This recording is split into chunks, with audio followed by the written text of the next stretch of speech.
트럼프 행정부로부터 난민 지위를 인정받은 남아공 백인 49명이 특별기편으로 미국에 도착했습니다. 17세기 남아공에 이주한 네덜란드 정착민의 후손, 이른바 아프리카노스입니다. 이들은 악명 높은 흑인 차별 정책, 즉 아파르트헤이트 철폐 이후 오히려 백인이 박해를 받고 있다며 난민 신청을 했습니다. We are excited to welcome you here to our country where we think you will bloom and we will hopefully allow you to have fulfilling lives for your children. 미국 난민 신청서를 접수한 아프리카노는 8,000명이 넘습니다. 하지만 남아공 정부는 이들이 토지 개혁에 불만을 품고 떠나는 것일 뿐 난민이 아니라는 입장입니다. In line with the international definition, they do not qualify for that status according to us, and there is no persecution of white African or South Africans in South Africa. 아파르테이트 폐지 이후에도 인구 7%인 백인이 농지 절반을 보유하자 토지 수용법을 만들었는데 트럼프 미 대통령은 이를 박해라고 비판하며 아프리카노의 편에 서 왔습니다. 인권단체들은 사실상 모든 난민 수용을 거부해온 트럼프 행정부가 백인 수용에는 두 팔 걷고 나섰다며 이중잣대를 비판했습니다. 실제로 보통 몇 년씩 걸리는 난민 인정 절차가 이번엔 3개월 만에 속전속결로 마무리됐습니다. 트럼프 대통령은 이들이 백인인 건 우연이라고 강조했습니다. It's a genocide. It's a terrible thing that's taking place, and farmers are being killed. They happen to be white, but whether they're white or black makes no difference to me. 또 이런 상태라면 다음 주 남아공에서 열리는 G20 회담에 갈 수 있을지 모르겠다며 백인 희생자 프레임을 재차 강조했습니다. SBS 김경희입니다.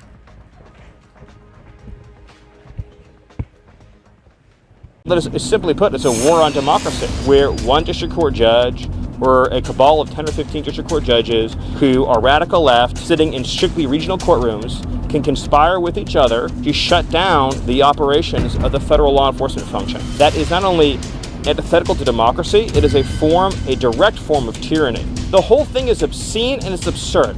I can't even imagine how much time we spend debating how much generosity, how many billions of taxpayer dollars, how much amnesty, how many reprieves we should give to people who chose to come here illegally and take from us and our people. The whole conversation is absurd and offensive. How important is it to have public opinion? Murderers, human traffickers, gang members and other criminals.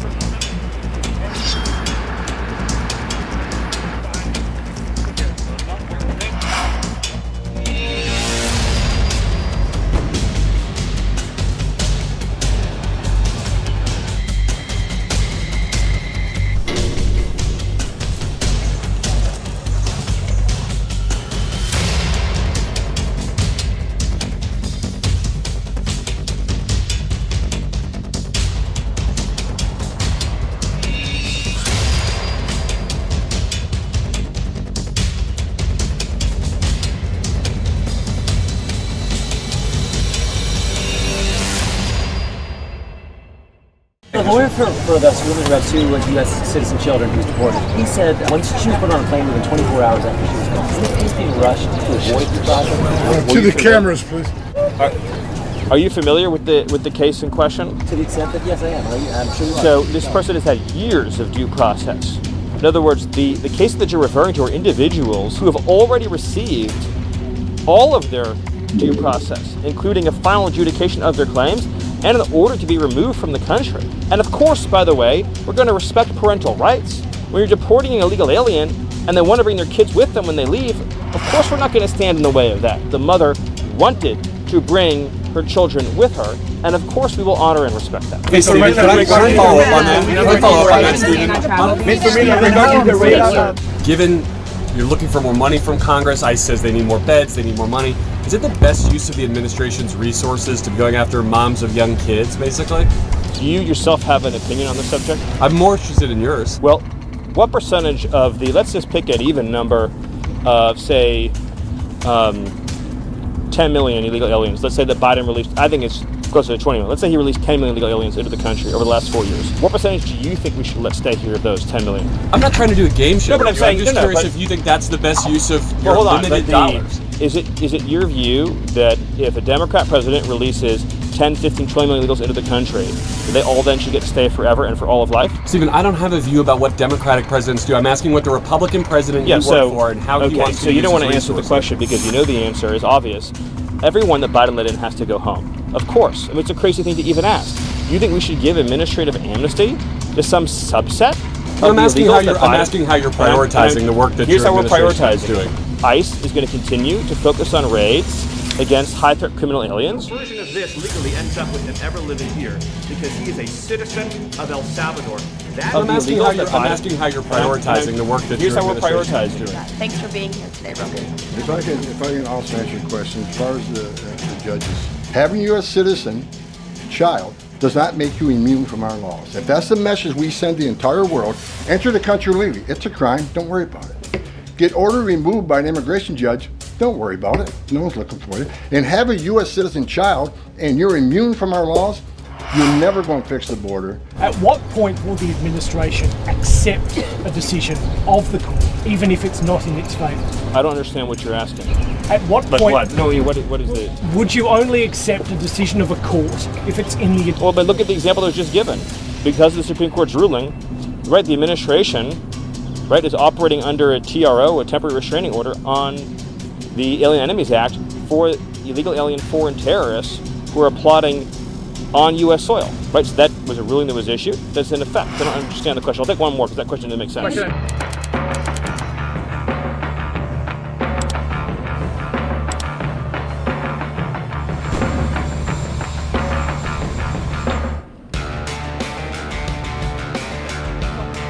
After a reporter was inadvertently a senior official using words. The end of crime and the end of terrorism. And it can be done. I mean, you're doing it already.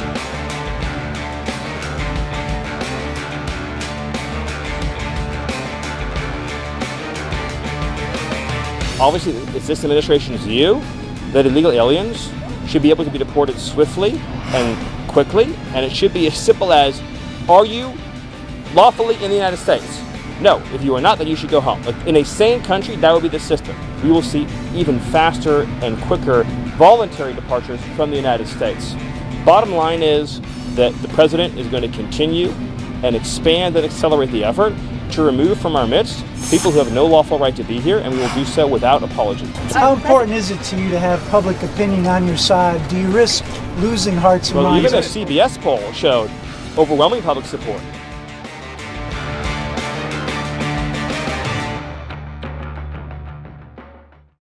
After Judge Dugan's arrest. Yeah, go ahead. What's next for cleaning up the courts after Judge Dugan's arrest? Oh, it's terrible. What happened there is terrible. That could happen with a judge is so ashamed. We have to bring our country back from all these criminals that Biden allowed to come in. These are world-class criminals and people that are insane, people from jails, murderers, drug addicts, drug dealers. You know, we have a country. We have to be proud of our country. We can't let these people stay, and the courts are allowing them to stay. And we're just not going to allow it. So hopefully the Supreme Court will come to the rescue of our country. Thank you. Judge, anything to say about this?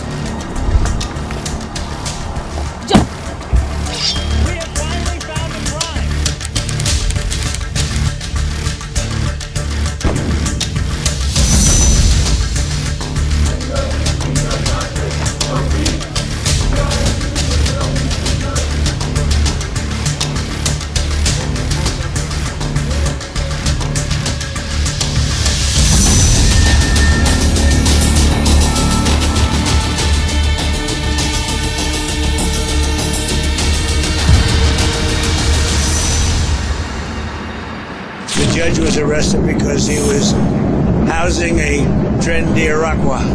When you have millions of people that you're moving out that are really bad people, very dangerous people, and you have a judge that wants every single one of them to have a trial. And how long does the trial take? Weeks? The trial can take weeks. We have hundreds of thousands of people that we want to get out of the country. Some judge that nobody ever heard of is holding us back.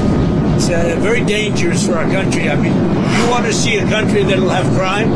Let that happen.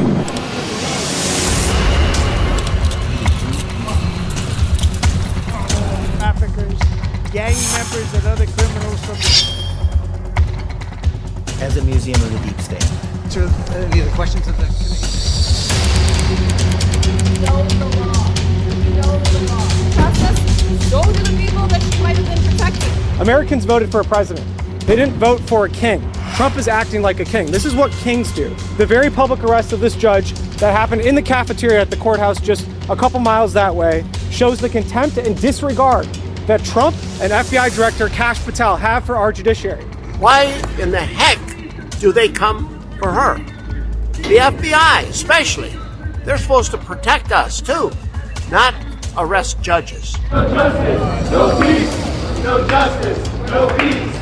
Let the judge be released. No justice, no peace. The judiciary acts as a check to unchecked executive power, and functioning democracies do not lock up judges. There's no way that we would have treated a much more dangerous criminal the way we treated Judge Dugan. And that's what's essentially pathetic about this situation. We do it in an unbiased, fair way. And to the extent that they create these circumstances, what they're essentially is creating chaos. I expect less people will appear for their criminal appearances in court. I expect that victims will be afraid to come to court.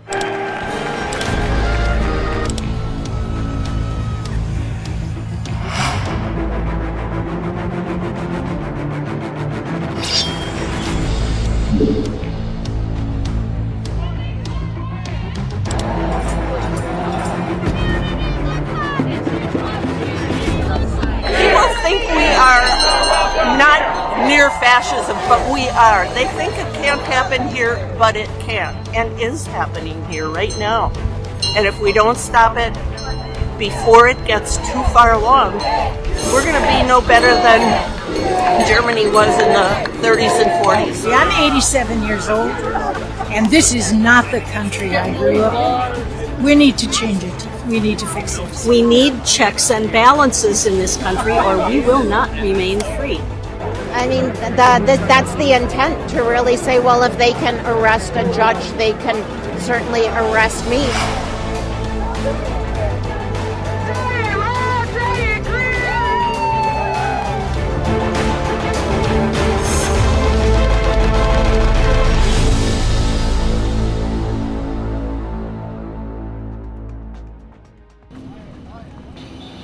무장 경찰들에게 제압당한 남성들이 비행기에서 내립니다.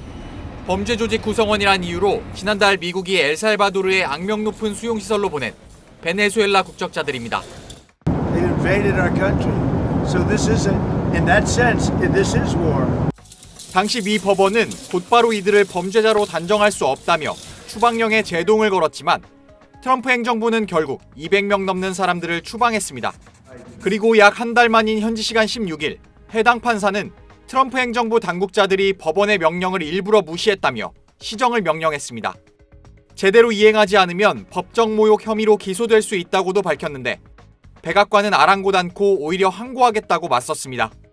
불법 추방을 둘러싼 논란은 점점 커지고 있습니다. 엘살바도르 출신 아브레고 가르시아는 2019년 법원에서 보호 지위를 얻은 합법 체류자였지만 지난달 12일 체포돼 엘살바도르로 추방됐습니다. 뒤늦게 미국 법원이 행정 오류를 인정하고 그의 귀환을 지원하라고 정부에 지시했지만 정부는 응하지 않고 있습니다. I find myself pleading with the Trump administration and the Bukele administration to stop playing political games with the life of Kilmer. 백악관은 오히려 엘살바도르 출신 불법 체류 남성에게 살해당한 피해자의 유족을 기자회견장에 세우며 맞불을 놨습니다. 민주당 소속의 미 상원 의원도 엘살바도르를 찾아 가르시아와의 면담을 요청했지만 결국 거부당했다고 밝혔습니다. 트럼프 정부가 법원의 명령마저 불복하며 불법 추방 문제를 정쟁화하면서 헌정 질서까지 위협한다는 비판이 잇따르고 있습니다. SBS 박지현입니다.